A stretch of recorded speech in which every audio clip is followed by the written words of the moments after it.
बगुला, भगत और केकड़ा। एक जंगल में एक बहुत बड़ा तालाब था। हर प्रकार के जीवों के लिए उसमें भोजन सामग्री होने के कारण वहाँ विभिन्न प्रकार के जीव, पक्षी, मछलियाँ, कछुए और केकड़े निवास करते थे। पास में ही एक आलसी बगुला रहा करता था। वह इतना आलसी था कि कोई काम करना तो दूर, उसे अपने लिए खाना ढूंढने में भी आलस आता था। अपने इस आलस के कारण बगुले को कई बार पूरा दिन भूखा रहना पड़ता था। नदी के किनारे अपनी एक टांग पर खड़े खड़े दिन भर बगुला बिना मेहनत किए भोजन पाने की युक्तियां सोचता रहता था। एक बार की बात है, जब बगुला ऐसी ही किसी योजना को बना रहा था तो उसे एक उपाय सूझा। अरे वाह, एक उपाय सूझा है कि बिना मेहनत किए मछलियों का शिकार कैसे किया जा सकता है। चलो, मैं अब इस योजना को आजमाता हूँ और इसे सफल बनाता हूँ। अगले दिन बगुला योजना को सफल बनाने के लिए नदी के किनारे एक कोने में जाकर बैठ गया और मोटे मोटे आंसू टपकाने लगा। उसे इस प्रकार रोता देख केकड़ा उसके पास आया और उससे पूछा, अरे बगुला भैया, क्या बात है?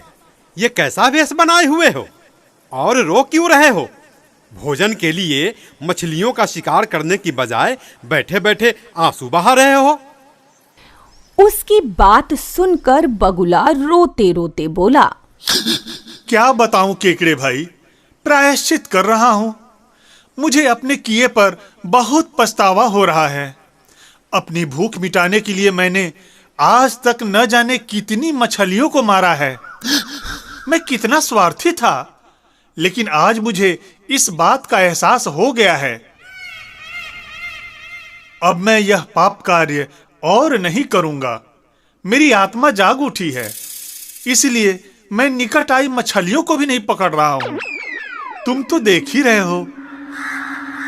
और मैंने यह वचन लिया है कि अब मैं भविष्य में एक भी मछली का शिकार नहीं करूंगा। बगुले की बात सुनकर केकड़े ने कहा, अरे बगुला भैया, ऐसे शिकार नहीं करोगे और तुम कुछ खाओगे नहीं तो भूख से मर जाओगे। इस पर बगुले ने एक और हिचकी ली तथा जवाब दिया, मर जाने दो केकड़े भाई। किसी और की जान लेकर अपना पेट भरने से तो भूखे पेट मर जाना ही अच्छा है। वैसे भी मुझे कल एक त्रिकालदर्शी महात्मा मिले थे और उन्होंने मुझसे कहा कि कुछ ही समय में 12 साल के लिए सूखा पड़ने वाला है, जिस कारण सब मर जाएंगे। उनकी भविष्यवाणी कभी गलत नहीं होती। अच्छा, ऐसी बात है बगुला भाई? यह तो बहुत बुरी खबर है। अभी मैं सबको सूचना देता हूँ। इस बात को केकड़े ने जाकर सबको बताया। सुनो दोस्तों, बगुले ने बलिदान व भक्ति का मार्ग अपना लिया है। उन्होंने बताया है कि जल्द ही सूखा पड़ने वाला है। यह सुन तालाब के सारे जीव, मछलियाँ, कछुए, केकड़े, बत्तख व सारस आदि चिंतित हो उठे। मछलियाँ तो बहुत ही घबरा उठी और कहने लगी, यह बगुला तो बड़ा उपकारी जीव प्रतीत होता है, जो उनके लिए इस प्रकार चिंतित हो रहा है। क्यों न चलकर उसी से इस विपत्ति का समाधान पूछे। चलो हम चलते हैं। हाँ, तुम भी चलो। सभी जीव बगुला के पास पहुँचे। अरे बगुला भैया, ये कैसा वेश बना रखे हो? अब मैं कभी भी किसी जीव का शिकार नहीं करूंगा। अपना शेष जीवन अच्छे कार्य को करके गुजार दूंगा। मुझे बहुत पछतावा हो रहा है कि अब तक मैंने अपने स्वार्थ के लिए कितने ही जीवों को मारा है। और वैसे भी अब तो यह तालाब बहुत जल्दी सूखने वाला है। क्या तालाब सूख जाएगा? तालाब सूख जाएगा? हाँ भाई हाँ, अब तो तालाब जल्दी ही सूखेगा। तालाब सूख जाएगा? अरे तालाब सूख जाएगा तो हम जाएंगे कहाँ? हम तो मर ही जाएंगे। यह तो बहुत बुरी खबर है। भगत भैया, अब तुम ही हमें कोई बचाव का रास्ता बताओ। अपनी अकल लड़ाओ। अब तो तुम महाज्ञानी बन ही गए हो। ठीक है, मुझे सोचने दो। हाँ हाँ, जल्द उपाय बताओ बगुला भगत। हमें तो अब डर लगने लगा है। मेरे तो बहुत छोटे छोटे बच्चे हैं। हाँ हाँ, हमें बचा लो भगत भैया, प्लीज कुछ करो। अरे ठहरो भाई। बगुला सोचने का नाटक करने लगा। थोड़ी ही देर बाद उसने बताया, घबराओ नहीं दोस्तों, आओ मेरे साथ। मैंने कुछ सोचा है, क्योंकि हमें तो अब तुम सबकी ही चिंता लगी रहती है। यहाँ से कुछ कोस दूर एक जलाशय है, जिसमें पहाड़ी झरना बहकर गिरता है। वह कभी नहीं सूखता। यदि जलाशय के सब जीव वहां चले जाएं, तो उनके प्राणों की रक्षा हो सकती है। लेकिन अब समस्या यह है कि वहां तक जाया कैसे जाए। हमारे तो पाँव भी नहीं हैं। दूसरे सरोवर तक जाएंगे कैसे? जरा सोचो महात्मा, कोई तो उपाय बताओ। उसका भी उपाय है मेरे पास, यदि तुम्हें स्वीकार हो तो। क्योंकि हाँ हाँ, बताओ बताओ भगत भैया। अगर तुम्हें मुझ पर भरोसा है तो मैं तुम सबको एक एक करके अपनी पीठ पर बैठाकर दूसरे सरोवर में पहुंचा दूंगा। क्योंकि अब मेरा सारा शेष जीवन दूसरों की सेवा करने में ही तो गुजरेगा। मछलियों को जैसे मार्ग मिल गया, उन्होंने बगुले के इस प्रस्ताव को स्वीकार कर लिया। सारे जीव खुश हो गए और गदगद होकर कहने लगे, भगत जी की जय, बगुला भगत की जय, बगुला भगत की जय। बस फिर क्या था, बगुले को तो जैसे मन चाही मुराद मिल गई। वह नित्य प्रति एक एक करके उन मछलियों को ले जाता और मार्ग में एक चट्टान के पास जाकर उसे उस पर पटक कर मार डालता और खा जाता। कभी मन हुआ तो भगत जी 2 फेरे भी लगाते और 2 जीवों को चट कर जाते। इसी प्रकार उसकी भोजन की समस्या हल हो गई।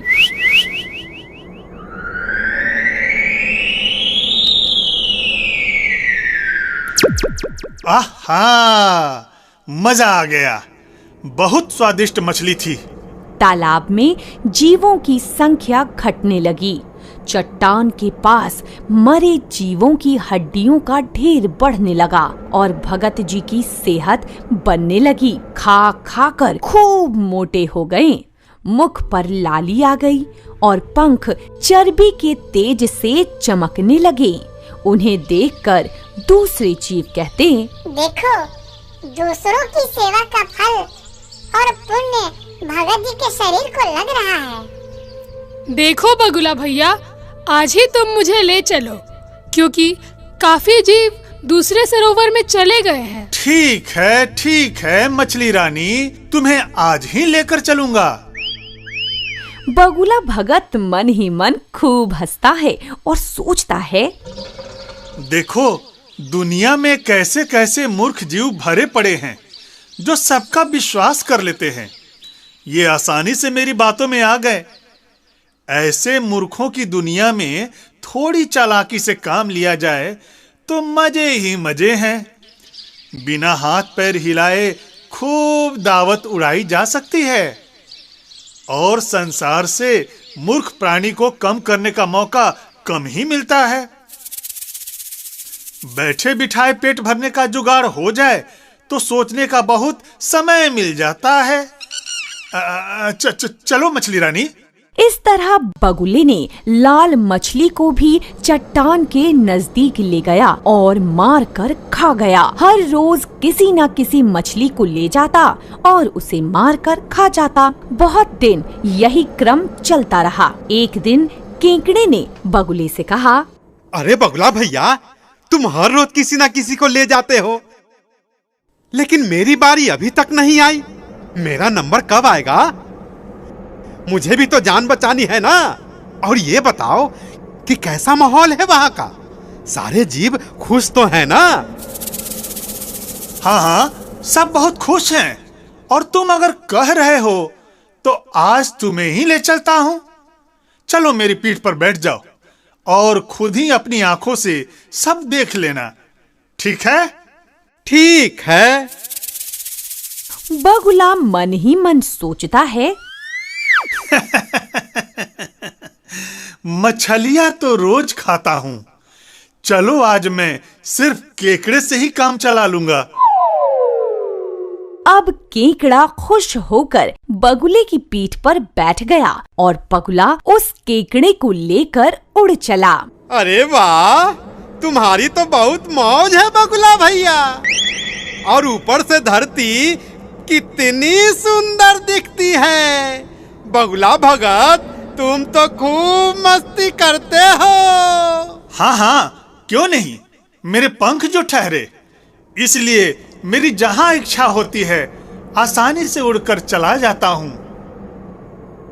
मैं भी तुम्हारी तरह उड़ना चाहता हूँ, लेकिन इस बात का मुझे बहुत ही दुख है कि मेरे तो पंख ही नहीं है। तभी जब वह चट्टान के नजदीक पहुंचा तो वहाँ हड्डियों का पहाड़ देखकर केकड़े का माथा ठनका। वह हकलाया, ये हड्डियों का ढेर कैसा है बगुला भगत? और वह सरोवर कितनी दूर है? बगुले को लगा कि केकड़ा बहुत ही नादान प्राणी है और उसकी चाल के बारे में केकड़े को कुछ भी नहीं पता। घबराओ नहीं, अब वहाँ जाने की कोई जरूरत नहीं है। अब तुम सारे परेशानियों से मुक्ति पा जाओगे बच्चू। क्या मतलब बगुला भगत? लेकिन बगुला भगत ठठा कर खूब हंसा और बोला, अरे मूर्ख, कैसा सरोवर? मैं क्या तुम्हारा नौकर हूँ जो अपनी पीठ पर बैठाकर घुमा रहा हूँ? यहाँ कोई सरोवर नहीं है। मैंने तो अपने भोजन का उपाय सोचा था। मैं एक एक को यहाँ लाकर खा जाता हूँ, और अब तू भी मरने के लिए तैयार हो जा। इन सभी हड्डियों में अब तुम्हारी हड्डियां भी शामिल होने वाली है।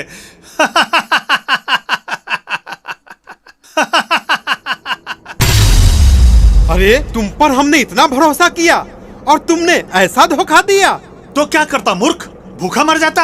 अब तू भी मरने के लिए तैयार हो जाओ, आज तुम्हें मैं खाने वाला हूँ। उसकी यह बात सुनते ही केकड़ा सारी बात समझ गया। वह सिहर उठा, परंतु उसने हिम्मत न हारी और कहा, अच्छा, गलत पंगा लिया है बगुले। मैं कोई मछली नहीं जो तू मुझे आसानी से खा जाएगा। तू जानता नहीं है मुझे, मैं इतनी आसानी से नहीं मरूंगा धूर्त बगुले। और केकड़े ने तुरंत अपने नुकीले पंजों को आगे बढ़ाकर उनसे धूर्त बगुले की गर्दन दबा दी। अरे अरे अरे, ये क्या कर रहे हो? तुम ऐसा नहीं कर सकते, छोड़ो गर्दन, मुझे दर्द हो रहा है। अभी तो और भी दर्द होगा बच्चू। मैं आज सारे जीवों का बदला लूंगा। और अब तुम मत घबराओ, क्योंकि अब तुम्हारे सारे कष्टों से मुक्ति दिलाता हूँ। अब तू बच नहीं सकता, तेरे पाप का घड़ा भर चुका है धूर्त। और केकड़े ने दुष्ट बगुले की गर्दन तब तक दबाए रखा जब तक उसके प्राण पखेरु न उड़ गए। बगुले का अंत भी वही हुआ जहां उसने सबको मारा था। इसके बाद केकड़ा बगुले का कटा सिर लेकर तालाब के पास पहुंचा और मछलियों ने जब उसे देखा तो पूछा, अरे केकड़े भाई, तुम वापस कैसे आ गए और बगुला भगत को कहाँ छोड़कर आ गए? हम तो उनके इंतजार में बैठे हैं। मत करो इंतजार उस दुष्ट का। क्यों? फिर केकड़े ने अपने बाकी साथियों को सारी सच्चाई बताई कि कैसे दुष्ट बगुला भगत उन्हें धोखा देता रहा। वह बगुला महाठग और धूर्त था। भगत बनकर उसने हम सभी को धोखा दिया। वह हमारे साथियों को पास की एक चट्टान पर ले जाकर खा जाता था। मैंने उस धूर्त बगुले को मार दिया है, लेकिन अब डरने की कोई बात नहीं है। यह देखो। ये क्या हो गया? अच्छा, वही मैं सोच रहा था कि इतने दिनों के बाद भी पानी तो जरा भी कम नहीं हुआ। जरूर दाल में काला है। हाँ, सही बात है। तालाब का पानी आज भी उतनी ही है जितना पहले था। आज के बाद किसी बगुले पर कभी भरोसा नहीं करूंगी। नहीं दोस्त, सिर्फ बगुला ही नहीं, हमें आंख बंद करके किसी पर विश्वास नहीं करना चाहिए और सोच समझकर फैसला लेना चाहिए। मुसीबत के समय भी संयम और बुद्धिमानी से काम करना चाहिए। खैर, अपना सरोवर और अपना घर सुरक्षित है, हमें अब कहीं जाने की जरूरत नहीं है। किसी ने सच ही कहा है केकड़ा भाई कि जिसके पास बुद्धि है उसी के पास बल भी होता है। हमेशा बुरे काम का बुरा ही नतीजा निकलता है और मैंने तो सिर्फ एक दुष्ट कांत किया है। इस प्रकार सभी एक साथ बोलते हैं, धन्यवाद केकड़े भाई, केकड़े भाई की जय, केकड़े भाई की जय, केकड़े भाई की जय।